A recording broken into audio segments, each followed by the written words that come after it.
capture what has been collected, how that might be useful. So that's the purpose of this. I don't know how this group normally works. I'm really happy to take any and every question as we go, if that works for you. I know it's a fairly big room, so don't know if you can guide me there or maybe point me to anything that needs attention. I'd love to make sure that Sure. anyone who wants to know a little bit more has the opportunity to do that. But let's walk through just a very, very quick story of how we got here in terms of developing this stuff, and then we can get into the actual piece. So just so you know, Paul is running the slides and I'm talking to them, which involves us having to have a pretty tight relationship here. And if it looks a little strange, that's because I'm not trusted to press advance on the slides myself. I tend to get that bit wrong. So look, Surfline, for those who don't know, really has two primary pieces of product for surfers around the world. One is a global network now of 1,400 surf cameras. The first one was installed in Huntington Beach in 1995 by Sean Collins. So since 1995, we've been collecting video of the ocean. And now, like I said, 1,400 cameras around the globe, highly concentrated in the US, highly concentrated in the West Coast, highly concentrated in California. You'll be aware we have a lot of cameras right now in Los Angeles area. And these cameras are streaming data to the cloud at 30 frames a second. And all of that's going up and it's being archived. And principally, we use it to show surfers what the waves are doing. That's the main objective of it. Alongside that, we have a suite of modeling technologies which are attempting to predict the things you're going to see in the camera. So here's what the surf's doing now. Here's what the surf's likely to be doing tomorrow, next week. Here's what the weather's doing. Here are what the tide's doing. So like I said, company with a history, founded in 1985, so not exactly the archetypal modern tech company. Originally a dial-up number you had to call for surf information. 1995, very presently installed the first web camera. 2000 started taking a lot of the work that's currently being done by national agencies and kind of in-housing it so we could make sure those predictions were surf specific. And then 2017, my business was bought by Surfline, and I got really, really excited about the idea of what I'm about to show you. So it was really a kind of dream at that point, 2016, 2017. And it's taken, as you can tell, quite a bit of time now, about 8 years, to get to the place we are where I can show you something that's not, and super important to understand for everything I'm going to show you, this is not hypothetical now. We're running the technology you're going to see on hundreds of those cameras ourselves. So this is all in operation, live and working. Said cameras all over the globe, 700 in North America. We've got through doing the hard yards really good at installing these things in places where they don't want to be installed. So, tropical reefs in distant islands, heavy weather beaches in Pacific Northwest or here in Europe, and making sure that they're resilient, making sure they're cost effective. When we're a company with a good track record, but we have to do things on a budget. We're still a surf business. We're operating in a fairly small space. And so we've worked really hard to make sure that the solutions we build are set up for being thrown up almost anywhere. So the main premise and the pitch I came to our business with when I wanted a little bit of funding to build this technology was that with one camera, we can do lots of different things. Traditionally, if you wanted to measure shoreline, beach attendance, maybe boats and vessels, coastal hazards, you might do a biannual shoreline survey. If you were really fortunate, you might have LiDAR, you might have side beam bathymetry. For attendance, you might do a beach-based sampling, you might do surveys. Now, perhaps you might use cell phone data. Wave detection, you can put a wave buoy out, you can do these various other things. And my premise was, well, hang on, actually, if the camera can see the ocean, can see the shoreline, can see the beach, in theory, we could pull all of that data out of the one system. Not only more efficient, more cost effective, but just more robust and reliable because you're not having all that hardware in the field. Jumping on to the next one. So let me show you super quickly. Let's show you, this is from our balcony in Huntington Beach, and just give you a very quick idea of some of the things that we're doing. So we're detecting every single wave that breaks. We're measuring the height of the wave. We're detecting everybody in the water. You can see, I think, different colored boxes. Those boxes tell us whether it's a surfer, whether they're lying on their surfboard, whether they're paddling their surfboard, whether they're on an SUP, whether they're wading, whether they're swimming. As you can see, we can track And this is a very Surfline specific video. We can track people riding a wave. We can tell exactly where they are on the wave and how they're riding it. And if you jump to the next video, Paul, you can see on the top right here, we're actually breaking the frame down at the pixel level. And for every single pixel, we're saying, is this sand? Is this water? Is this a swash zone? Is this run up? Is this plunging lip? Is it spilling lip? Is there spray coming to the back of the wave? Is it the wave face? Is it a vehicle? Is it vegetation? Is it dune? Is it a pier? Is it the horizon, right? So we're really building what I call a foundation model for the ocean. And I won't bore you with all the details of these things because you can read in any news source and you can find out more about AI than you ever wanted to know. But the smarts of these systems are, first of all, building a really good architecture for your model so that it's fast and it's accurate. But the second is training data. So we've had a team of people who, for the 8 years I've been running this project, have done nothing but label pixels on these images manually. And those are what we train the system with. So we've labeled 10.5 billion pixels in order to train the system. And then we put a lot of work into making sure that it's robust and resilient and more importantly, cost effective, because again, from what you can read, huge data centers being built to run this technology. We don't have huge data centers. We have modest data centers, so trying to make it effective. The first goal we had outside of surfing was just, where are the people and what are they doing? The first people we got inquiries from were lifeguards. Lifeguards were really interested in this information. They hadn't historically had good quality access to it. They asked us to help. One of the things we realized immediately was the camera only has a fixed field of vision. That's great, but it means on a wide area beach, and all our beaches abroad, we get either a very expensive situation of having to have lots of cameras, or we get partial information. So what we did very early on was we used the ability of the camera to move throughout the scene to build the technology to construct a large scale scene from simple piece of information. So if you jump onto the next slide, Paul. This is actually here in the UK, and this beach, and you can see the kind of reconstructed scene on the bottom. It's at least 0.5 mile wide and at least 1/4 of a mile deep. And we're covering that beach with a single CCTV camera. And we're doing that every 20 minutes. Every 20 minutes, we're doing a full survey of the beach. The other thing we're doing that is fairly unusual, I think, is we're able to translate that data into this map view.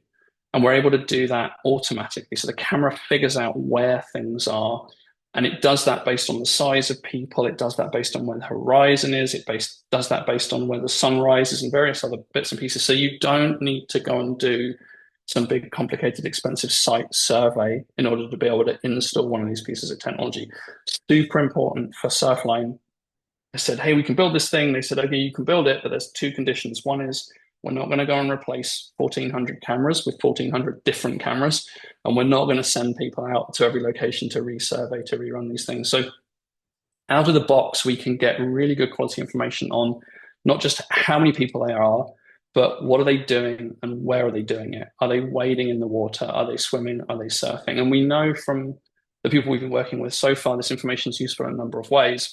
From a risk perspective, we know that people wading in the water are at a much higher risk than people surfing. Surfers are more experienced. They have a flotation device. They get into trouble fairly infrequently. People wading get caught in rip currents. We also know economically these people vary, right? They respond differently to different forcing factors. They go in different ways. They spend differently. And we can start to break those groups out a little bit. And we can see, as the beach gets eroded, what happens to the population on the beach. So lots of information comes downstream from this. Or if you jump onto the next slide. One of the things we learned, slightly hard slide to parse, but on the left-hand side is a very, very early version of our model. On the right-hand side is Amazon's machine learning model. And you'll see from that top slide, oftentimes in these environments, people are very small and very hard to spot. We really put all of our time into training the system for this. So this thing is not going to run a self-driving car. It's not going to automate a supermarket, delivery system, any other thing. It's only going to spot people and things in the ocean. Very, very high precision of doing that. So since we built this version, we're now, 95% plus competency in detecting everyone on that beach environment. And we do that, very broadly with respect to weather, with respect to anything else. Our system's seen so many things now, so many problems we've had to overcome to get it to be reliable and resilient. Very robust in doing that. So we had cameras for a long time. So this is Newport. This is Newport's surfers over, well over a decade now. This is just a yearly average, so it's a very high level statistic. I can actually give you this information broken down by each 10 minutes over that 12-year period. But even just looking over this window with this very crass average, we went into the lifeguard office there, and they said, hey, city budget funds lifeguarding based on city population, right? Our budget grows each year by city population growth. Like, well, that's great, but look what happened during COVID. We saw a 3x increase in use of the beach for recreational purposes, and it's not normalized. If it's dropped a little, it's still 2x the prior. And so the premise there is perhaps that investment in lifeguarding infrastructure hasn't kept pace with the change. But however you look at it, there's been a huge change in the way our beaches have been used. And there's huge inter-seasonal and inter-year variation in how they are used.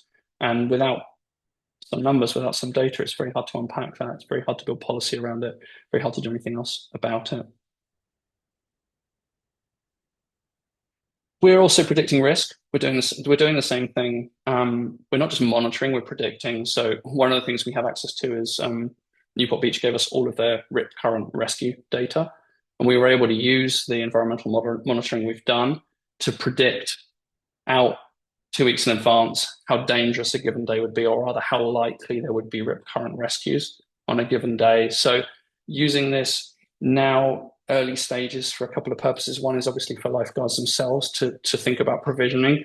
The other is as a public safety tool. How can you communicate some of this direct to the public as a pre-attendance prevention effectively, forewarning and forearming with some education. So everything we're detecting, we're predicting. So we're predicting how many people will be on the beach. We're predicting what the wave size is going to be. We're predicting what rip currents are going to do, and as a result, we can predict a risk score. Hey, Ben, I think this would be a good time to pause just for 1 second, see if anyone had questions around I could definitely attendance. do a pause. So two things here. If anyone has any questions on the attendance piece, I think these are all the slides we have on attendance. The only other thing I'll say here, just to make sure everyone's clear, is there's roughly 60, 70 cameras in LA from the Surfline infrastructure. All of those cameras are collecting attendance data from, back to when the camera's been installed. Some of them were installed a year ago, some of them were installed 10 years ago. And so just so everybody knows, like, there is attendance data in abundance across LA, across a different swath of beaches. We can show you at the end of this, like, a couple examples of some attendance data that's being collected around Santa Monica or Malibu or various different places. But this is on the entire network across LA. So I have a comment and a question. Phil Scriffman, USCC grant. Years ago, we worked with LA County Lifeguards, which is under County Fire.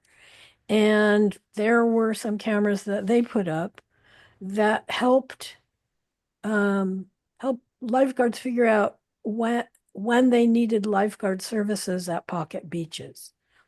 But it was just cameras, and it wasn't, it was a pretty long time ago. And so it was just cameras, and it didn't make the relationship between environmental hazard and beach attendance and rescues. I'm wondering whether or not lifeguards are starting to use this. Have they been using it? I mean, you got a bunch of data from them in Newport, but are they using this to help figure out, like, how many lifeguards you might need at a place on a given day? Yes, so there are. So we're running a number of fairly late stage trials now. We're running so worked with Newport with their data. We have a large trial here with the Royal National Lifeguard Institution. We have another trial. We're running 50 cameras with Surf Life Saving New South Wales and Australia.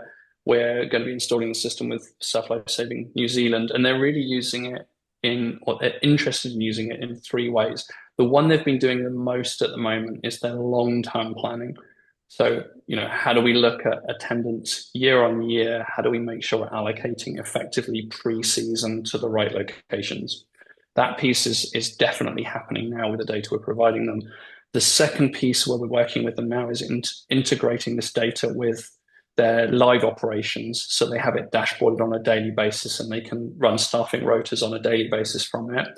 To the point I think you made earlier as well, one of the real interests in it is almost all of these agencies have limited area of patrol and then quite a lot of unpatrolled locations. So the other use case we're looking at the moment with those agencies is how can we set up live alerts based on attendance and risk conditions at some of those unpatrolled locations so that they can be serviced should there be exceptional need. So yeah, we're said everything in this is early for us. We've really only been running this formally as a business for about a year, a little bit less than that. But that's where we're at with those agencies at the moment. And these agencies take a little bit of time, as you can imagine, to work out how they want to operationalize the use of technology like this. So we're learning with them. They're coming to us with ideas. We're coming back with proposition, with product. They're working out how to integrate that operationally. You can imagine, moving people around and staffing and rotas is its own challenge beyond the data that I think they're still working out how to perfectly overcome. But yeah, absolutely, these are the kind of problems that we're working with them on. Thanks. Hi, all. Thanks for being here. Danny Ziff, California Coastal Commission. I'm one of our South Coast District Supervisors. I guess a little bit to your last point about how you're working with, lifeguards, at least those sorts of agencies. I'm curious, if there's a process about, going through a data request, how that works, and, if there are fees associated, if there's an ability to share data, regularly or upon request with local governments, with state agencies, since we use, attendance data and a number of other markers that you all track in our daily analyses. Yeah, hi Danny, great question. I mean, again, everything for us from a sort of business point of view is fairly nascent. We're still exploring how it works, but fundamentally, what we found is that people want high quality information. They don't want cameras per se. They don't want to have to install things on poles or beaches or balconies. And because we've got a pretty strong muscle on doing that stuff, what we've tended to do is for anyone who's needed it, say, hey, we'll go and install a camera. We'll manage the camera. The data will go into a database. You can have access to the data, and then we've been charging what I think looks like a fairly modest fee for access to that data.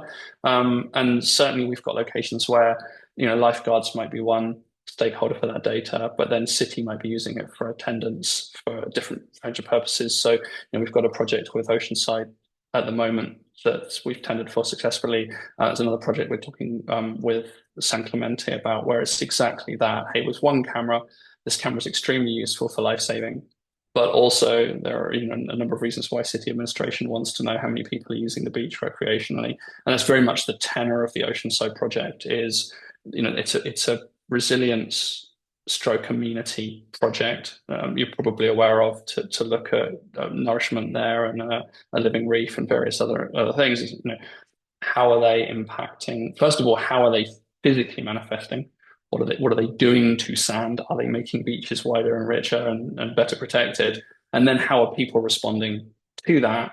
And then as an addendum, talk to lifeguard service there and say, hey, in this instance, the cameras are being installed for that purpose, but are they useful to you from a data purpose? So I don't know if that answers the question perfectly, but yes, one camera can service all of those different requirements. And we've been very comfortable to date, either working with each stakeholder separately or the Oceanside project.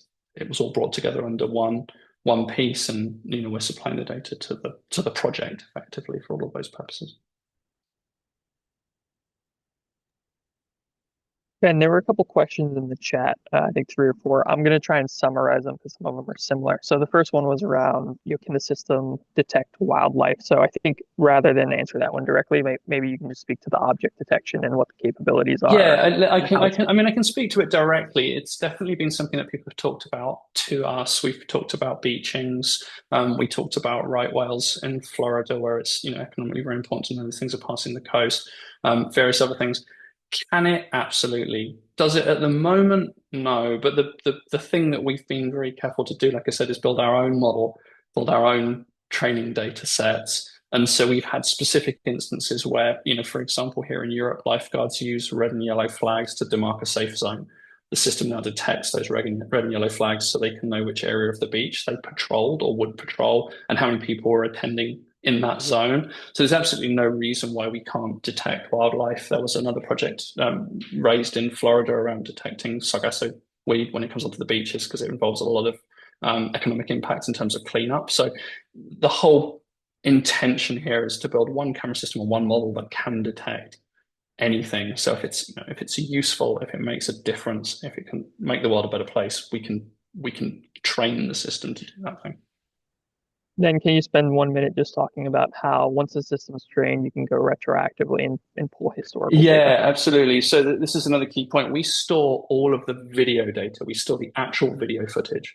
So if next month, we decide that we really want to understand how often turtles are beaching in a given zone, we can go and train the model to do that.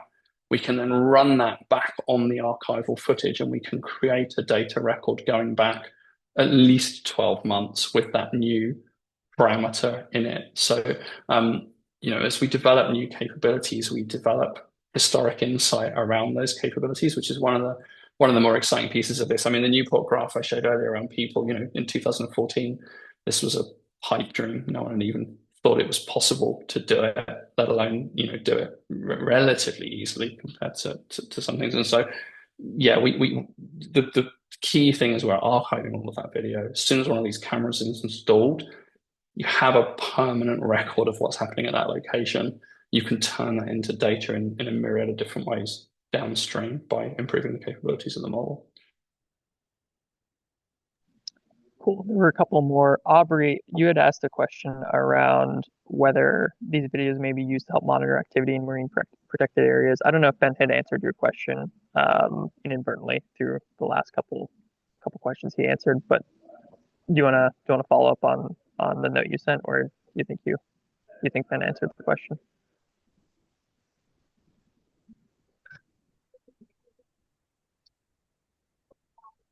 Maybe she's not on. Okay, we'll go to the next one. I mean, I can summarize. I mean, again, I'm going to give a fairly robust yes to most can it do things. And actually, I mean, it's a great note, Paul. I mean, generally, when you're explaining the capabilities of a system like this to people, the nice thing about it is what we've been able to achieve is what I would say is something like human recognition, which is kind of broadly right for these kind of systems. If you can look at the camera footage and see it and identify it and have some confidence that it's there, the system can do it. If you can't, the system has no magic capabilities beyond that. It can't see underwater, it can't see at night. There are some limitations, but if you can see it, we can see it, we can then programmatically figure out what's going on. So for marine protected areas, whatever your concern is, can we identify it? Almost certainly yes. Awesome. One more question, then let's get to the resiliency piece because the shoreline detection and wave runoff in those pieces are quite interesting. I want to make sure we have time to run through them. Caitlin had a question around the ability to segment pixels to identify sedimentation or algae in the water. Ben, you want to talk about that a little bit? Yeah, I do. I haven't looked at it. It will be really interesting because one of the things these systems do is they generalize very well in different lighting conditions. So they don't really care whether the waves are grey and grimy or blue and tropical. They can work out whether it's a wave or not. So the interesting thing about the algae and sedimentation would be the extent to which that was like readily discernible outside of just the color difference. I don't know is the answer. Having been really bullish on what these things can and can't detect, we'd need to get some sample data and go and look at it and see if we can label it. Generally, these things have at every stage in my recent career exceeded my expectations. The world is moving so quickly, and the team are smart and able to solve most of the problems. I would imagine the answer is yes. And again, I would imagine the test is if you can see it from the camera, we can probably identify it. But it's a slightly different case, and I need to go and run some tests to know for sure. Ben, why don't we run into some of the resiliency stuff? There's a couple more questions here, but if we run through the resiliency piece in 10 minutes, let's do it. Yep. Yeah, absolutely. No, that makes perfect sense. So I mean, one of the simple outcomes of knowing whether a pixel is water or a pixel is sand is it turns out you can do a really good job at working out where the water line is. And because we run everything at 1 hertz, so this 1 frame a second, we can do a really good at getting the water line at a very, very high frequency. And so it turns out this has a lot of fairly clever applications, and allows us to do some fairly interesting things. So not the first time people have used cameras to do this, but I think the machine learning approach is so reliable, scales so well, and is cheap enough to run on these always on cameras. So just a couple of examples here where you can see, how responsive that shoreline monitoring piece is to the changing environment. And then Paul, I think if we jump on. Yeah, so this is another one. This is a fun one just for looking at the impact of this dynamic process. So I think this is in North County, San Diego, but you can just see how the parking lot is very vulnerable to wave overtopping and flooding, and that process happens very quickly. And so being able to monitor it does two things. One is obviously we can send out alerts when it's happened, which means that we can have whatever the appropriate response is actioned. But the other thing is because we can detect exactly when it's happening, we can then go and build models that can predict the likelihood of it happening. Fairly easy with those models to look at what happens in response to changing sea levels. What is a long-term likelihood in terms of change rate for overtopping at a location like this, to inform strategy. So it's been something that's been, I said, as a surfer, didn't expect this to kind of drop out, but it's been really quite interesting. It's forming a lot of what people are finding interesting about the technology when we talk to them. Ben, I think at one point we had a slide in here around wave run-up and dune run-up. I think I've removed it from the deck, unfortunately, but maybe you can spend a minute talking about. Yeah, I mean, I think that there are two clever bits. One is if you know what the shoreline's doing through the tide, you can effectively use the tide to map and measure aspects of the beach. You can certainly look at things like beach width over time. Oceanside are going to build a living reef. They're going to put sand on the shore. Where does that sand go? How long does it stay around? How is it being accumulated? How's it being lost? But there's also this dynamic process, this run-up process of wave scouring the beach effectively. How is that process changing the shape of the beach? So you've got this long-term change that we can monitor with a high degree of fidelity. And then you've got a really good idea of the short-term processes that are driving a lot of that change. Because what we found, and I'm sure many of you know this better than I did, and forgive my naivety, but oftentimes sites are being surveyed a couple of times a year, looking at things like beach width and beach profile. But actually, the driving factors in the change are often these highly dynamic, short-lived events. And so understanding the frequency of occurrence of those events, what those events are likely to do, how they're driving change is something that you can do very effectively when you have sort of both sides of the equation coming out of the one system. So this is what I was just mentioning. I mean, this is a three-dimensional profile of a beach. It's not a beautiful diagram, apologies, but it gives you an idea that we can take that blue line in the video and we can turn it into effectively an actual 3D survey. And we can do that daily. In theory, you can do it every tide cycle. Right? Every tide cycle, we have a sample of the profile of the beach, so you can actually estimate, sand volume. You can estimate accretion and loss with a good degree of fidelity, very inexpensively at not just one or two sample locations, but along a whole stretch. So you have, again, the aim is you have something like LiDAR survey quality data with the frequency of a camera, which is always on. So it's been really fun to play with this and to see these things come out.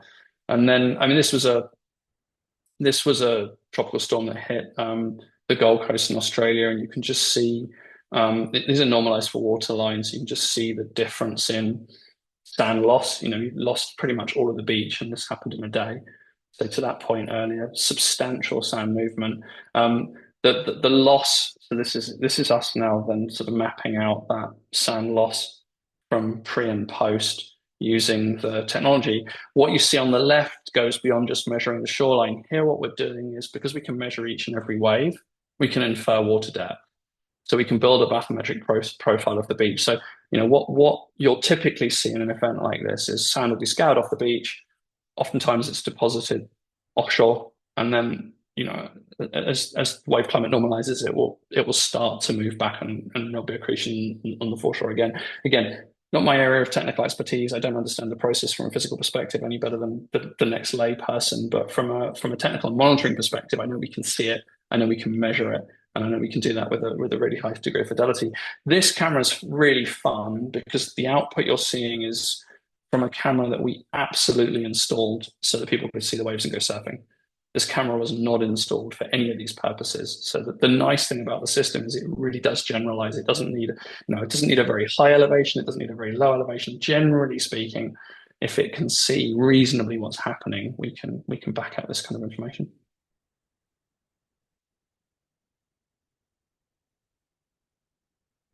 So I think I mentioned all of these. I mentioned all of these projects. Again, we're in very early stages. Paul and I set out really just to figure out where we could be helpful with no real clear understanding of where that would be. The lifeguarding service here is voluntary. I volunteer as a lifeguard in my spare time, so I'm quite excited by that idea of saving lives. That was something that we got into fairly early, and have been, lucky to work with some really interesting organizations. The San Clemente and Oceanside projects, I love, particularly Oceanside, because it's pretty much everything. The purpose of that project is to improve the quality of the surf, which is obviously very, very near and dear to us. It's to protect and nourish those beaches. It's economic development, and it really involves, like I said, using that camera to monitor for all of those things as part of one project. So that one's been really fun. And then San Clemente, we've had cameras there for years and years for, again, the very banal, albeit important purpose of knowing what the waves are doing. But now able to work with the city and inform their economic development planning. And we're working with academics and researchers to take that attendance data and to work out, some fairly sophisticated economic models of behavior. So that's been a really fun one that's just kicking off at the moment, actually. Paul, anything else to say on any of these? I think that's it on slides. This is a good stopping point for us. I think there's one thing that I'll clarify if it wasn't clear already, and then we can hop to, there was one question from Amalia in the chat. But the one thing I want to make sure everyone's clear on is every single one of these cameras has the capability to do all of these things. Now, there's some limitations given the direction that the camera is pointing. Obviously, the camera's got to be pointing towards, has to have the shoreline in view for us to do shoreline measurements. But every camera has the capability to do all these things. And in the instance that the camera is pointing at the ocean or capturing that data, we'll be capturing that data, again, close to since the inception of the installation of these cameras. There was one question, Ben, around how the cameras are installed. So the question was curious about where the cameras tend to be attached, buildings, poles. Are there long-standing permissions to keep the cameras there? Yeah, no, that's a great question. I mean, the answer is anywhere and everywhere, generally speaking. Now, typically, our arrangements would be with, for surfline.com, a commercial premise that perhaps wanted to have publicity to our surfing audience. That'd be one nature of a relationship. We have paid relationships with hosts. We have a long track record of managing that host relationship through contract, but also through good support to make sure that we have long tenure. Our surfline.com consumer business is based on reliably reproducing the same footage for surfers over years or decades. So that run rate I was showing you earlier is a kind of example of how long tenured most of our hosts are. And we have a team of people who are very experienced in the general art of persuading homeowners and businesses that there is reciprocal value in having a camera system like this installed. And given the mission now is, more than ever around safety, around protecting the beaches, that generally has only gotten easier with this phase of the business. So it is a limiting factor. Finding real estate or finding a suitable location is a piece of this. But we're very good at that bit. And then technically, you can put these things on a light pole. You can put them on a balcony. You can put them on a building. You can put them on a temporary structure. You could pretty much bolt them to a tree if you needed to. And in fact, a lot of what's gone into building the system is traditionally this kind of monitoring system requires an incredibly stable camera that doesn't move, and it costs hundreds of thousands of dollars to create the infrastructure and to buy the camera to do that. Very early on, we realized that the cameras we had are absolutely not going to meet that standard. So we've done a lot of work on the software side to allow for that. So these things are very resilient. They can be put on just about anything you can reasonably imagine suitable and work effectively. We've got them on lifeguard towers directly and a lot of other places.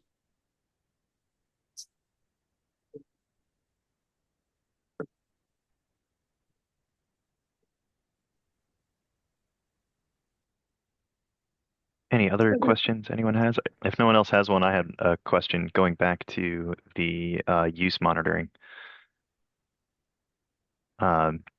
which was, how are you controlling for people entering and exiting the frame? Are you overcounting the number of usages or it's people a great spending more question. time? So yeah, it's a great question to unpack a little bit. So the backstory to the question, right, is that we're currently capturing how many people are on the beach at a given moment in time. From that, it is quite hard to know with precision exactly how many people attended the beach on any given day.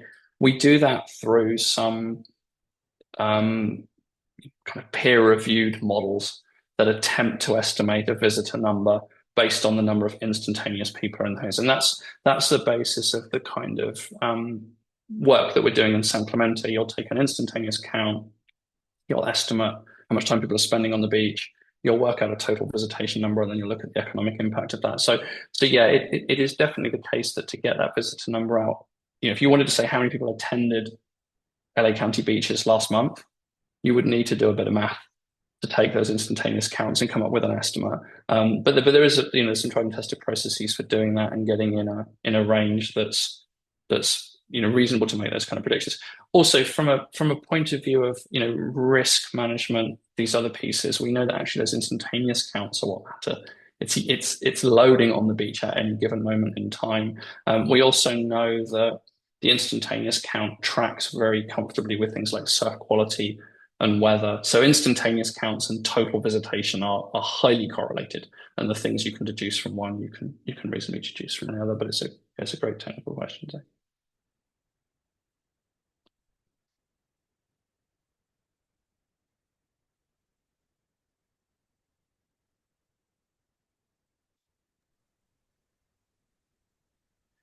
I think Kim Sorry, Garvey Kim, I has can see there's a question here. Let me got it. So is there a process whereby a municipality could pay or sponsor for the installation of a camera? Yeah, absolutely. I don't know if we made it clear enough, but we have 1,400 cameras that we have installed as Surfline.com that we are excited to help people use as part of the monitoring strategy. But we've also been very much installing new cameras for municipalities. So somewhere like Oceanside is a great example. We had cameras there already. We're using those cameras for monitoring that project. We're also installing new cameras specifically for that project. Surfline in New South Wales and Australia, we've actually installed 50 brand new cameras as part of that project. So, if you go to surfline.com and you see a location and you can imagine that location would be useful for you from a monitoring perspective, we not only can supply data, we have data and we'll have archival data. If there's a location that you wanted those capabilities that isn't currently monitored, we are absolutely in the position to put up new cameras to do that. So, always excited to talk about that. And then the shoreline view span. So I need to go and look exactly like I said. Before you hop in the shoreline, just one other clarification. When we install cameras for clients, which we do all the time, the client has can make a decision on whether that camera is public or private. These cameras do not have to be public on Surfline. So if you wanted to run a study across Santa Monica, for example, and wanted the cameras to be private for whatever reason, those cameras can be completely private. You get access to the cameras through a secure dashboard. You digest the data that way. So for those that are familiar with Surfline, again, these cameras don't have to go on surfline.com. This is a completely separate business. We're here to support the municipalities, here to support the stakeholders. We have a lot of flexibility in how you get the data, how you get the footage, and who gets access to it. So just want to make sure that's also clear. Yeah, no, that's a great point. In terms of the shoreline span of a single camera, it depends, obviously, where the camera's sited, how far away from the beach, various other factors. I think in the example of the moving camera I showed earlier, like I said, we had about a half-mile capture from a single camera in that instance. If you want a stationary camera capturing a fixed view, it's a couple of 300 feet in that sort of ballpark. And generally you trade fidelity, that is like being able to really crisply measure waves, for example, look at run-up as a process, for data coverage and capture, depending on what the exact aims are. But it'll be in that region. Generally, we don't want to be installing arrays of cameras to capture a good representative area of the beach. We want to be capturing as much as we possibly can with one well-suited location.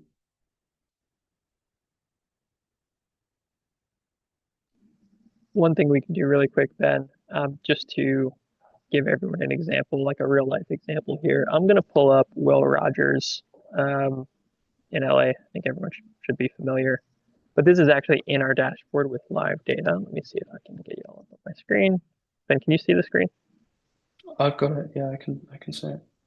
So this is just an example of the dashboard when we're explaining kind of how this works. As a dashboard, you have access to the footage, including historical footage. There's a map of all the cameras and kind of what's available. And then this is actual data from Will Rogers. It's peak attendance data over the past 6 months. There's a little gap in data here. I'm sure everyone can imagine what that's from. It's from the LA fires, and there was a moment where we weren't capturing data. But just as an example of how the data is manifested and how it's digested, again, there's a dashboard. You get secure access and you can sift through the data that way. It's the same thing for Shoreline, for wave data, for all those components, but just as an example of how this looks.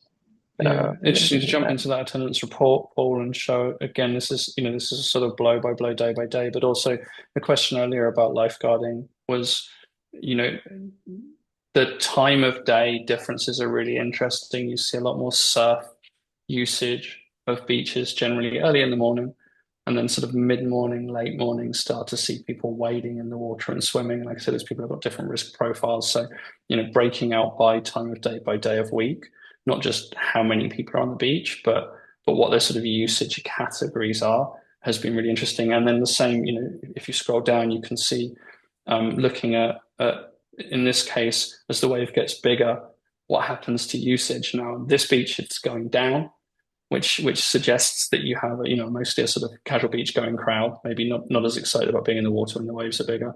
Obviously, other locations we service very much the opposite, and surfers are the primary use case and want to be in the water. So just one slice through the data, but because we're collecting it at once a second frequency, and we're able to do that breakdown by different user characteristics, lots of different ways to think about slicing and dicing. Because we know where people are in the scene, we can also build reports and build segmentations based on location. So if you wanted to know if there's a camera that's capturing, let's say, a quarter mile of beach, a very large stretch, and you want to know how many people in one part of the beach versus another, because we know where people are located, we can segment it and build different reports that way. There's a lot of flexibility in the system and the capabilities. Yeah.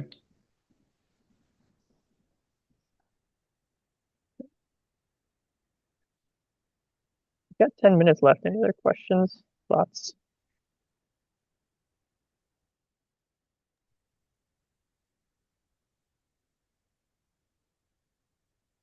Well, if no one else has any, I had one other question about the bathymetric reversing out from the waves.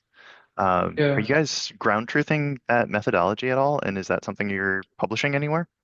Yeah, it's a great question. So we're involved in 3 or 4 pieces of academic research at the moment to validate these methods, and we'll be publishing on all of that. So yeah, absolutely. One of the preliminary ways in which we validated it is in areas with a large intertidal zone. We can measure beach profile both bathymetrically and through that shoreline piece, so we can kind of corroborate those independently against each other. But we have now some partners with some really good site survey data that we'll use to create those comparisons. So no is the short answer. We don't have those white papers or papers to share just yet. But we're working on that at the moment. We have done some good quality corroborating research on the attendance piece and the people monitoring piece with Griffith University in Australia, who are one of the sort of early adopters of the technology there. So there's been some peer-reviewed published research on the attendance piece, but just working at the moment, as you know, it takes a little bit of time to put those pieces together on that for the bathymetry, for the shoreline monitoring, for these other pieces. But it's in progress, and yeah, be really excited to share that once it's ready. Fantastic. Thank you. I'm looking forward to seeing it myself. I'm looking forward to doing it. This is the fun. Any excuse for a bit of field work is always hugely appreciated in this space. So, but look, I mean, anything that arises, I know oftentimes after these kind of conversations, people have questions that crop up. So obviously, where and how to reach us. Really love to talk about this stuff. It's a very interesting two-way conversation for us, because we are, as we're saying, in the process of working out how this can best be useful, and we're really starting to make good inroads on that. But we definitely haven't explored all the places and spaces in which it could be used. So, if it's a question, we'd love to hear it. If it's an idea or a have you thought about, we'd love to hear it. And really keen we can always jump back onto a conversation like this. We can talk one-to-one with anyone who's interested, or really happy to have those conversations by email as well. However we can collaborate best. Fantastic. And I said before, this is being recorded, so we will share this on our YouTube page, and we'll send a follow-up email as well with any contact information you guys are comfortable sharing. Yeah, of course. No, please do. There you go. Right there is some Paul's and Austin's, and they can share mine as well with anyone who's got technical questions.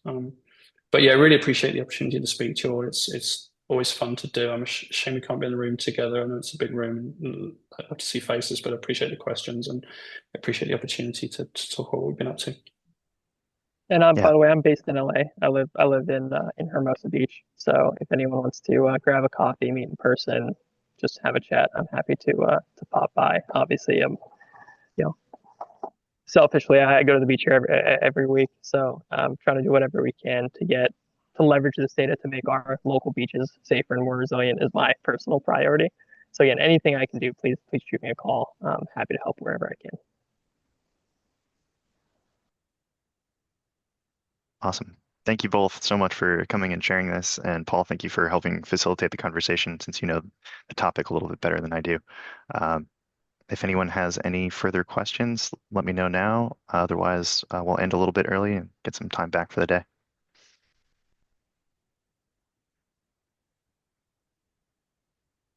All right.